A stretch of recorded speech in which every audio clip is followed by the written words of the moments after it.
cassé, moi. Je l'ai dit ici, mon rêve s'est brisé. Dégg naa fi loo xamante ne la vraie information nous est venue de la presse étrangère. Moi, je suis journaliste, quoi. Je ne sais pas comment les journalistes sénégalais se sont retrouvés pour ne pas donner la vraie information qui nous viendrait de l'étranger. Je suis pas d'accord avec vous. Je ne sais pas ñoom lu ñu bind te ñun binduñu ko gisuma ñoom lu ñu bind te ñun binduñu ko. Monsieur Mbow nous dit c'est Niang nous dit ça, la vraie information nous est venue de la presse étrangère. mooy Charles comme opinion am la tenka. C'est vrai que toutes les par démocratie rek man gis nga je n'ai pas pipé moo bi mu ko waxee. te pourtant dégg naa ko. waaw mais xam nga les opinions je les discute pas. Chacun a son opinion. Oui. Lu dëgg les opinions on les discute. En tout cas moi personnellement je ne discute pas une opinion. Chacun en a. Chacun en a. C'est la vôtre. Voilà.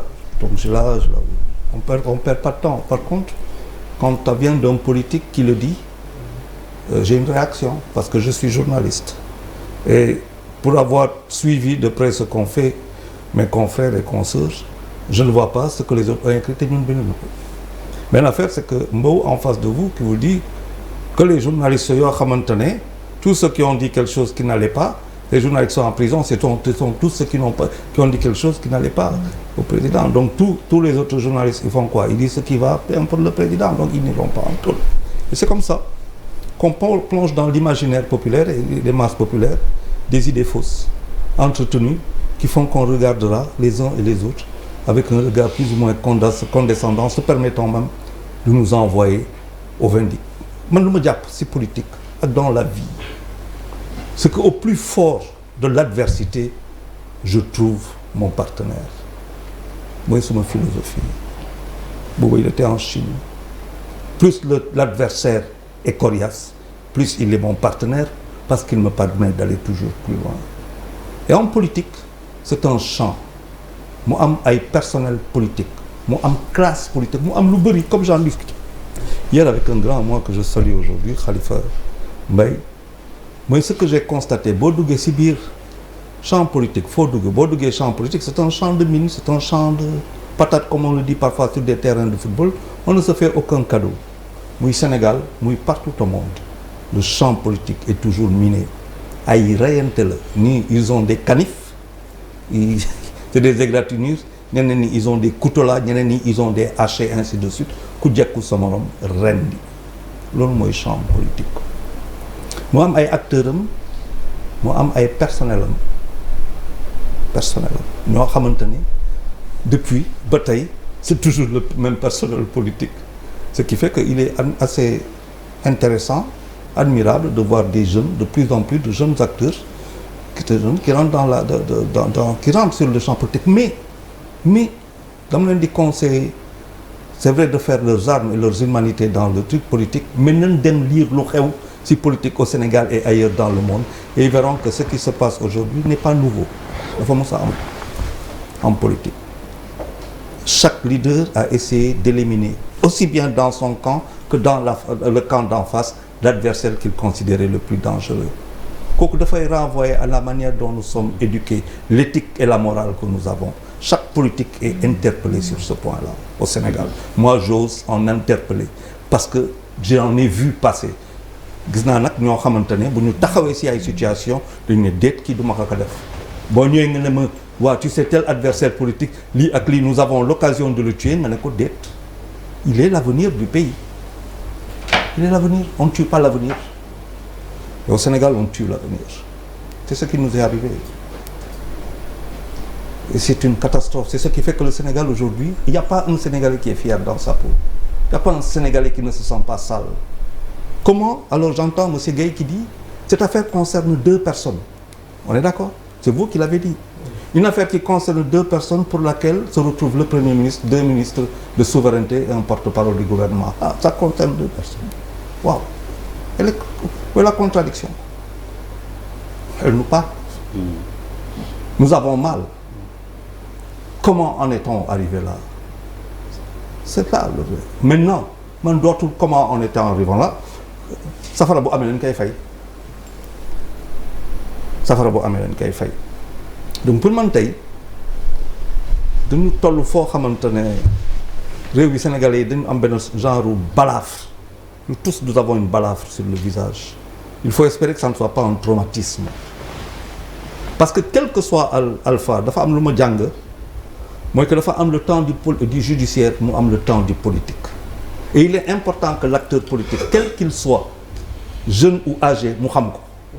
Il y a ce que règle la justice du dëgg bala mu am loo xamante ne politique moo koy régler. Loolu dafay may mu indi benn genre entre les deux cours mu indi benn genre de passerelle mais aussi d'amortissement benn soupape d'amortissement qui permet aux institutions parfois de vaciller quand c'est très compliqué mais de ne jamais s'affaisser. Et nous, nos institutions sont en train de s'affaisser. Ce que j'ai compris moi de la sortie du Premier ministre et tout ça, mais quand même il y a un processus judiciaire. Dafa am koo xamante ne dañ ko condamné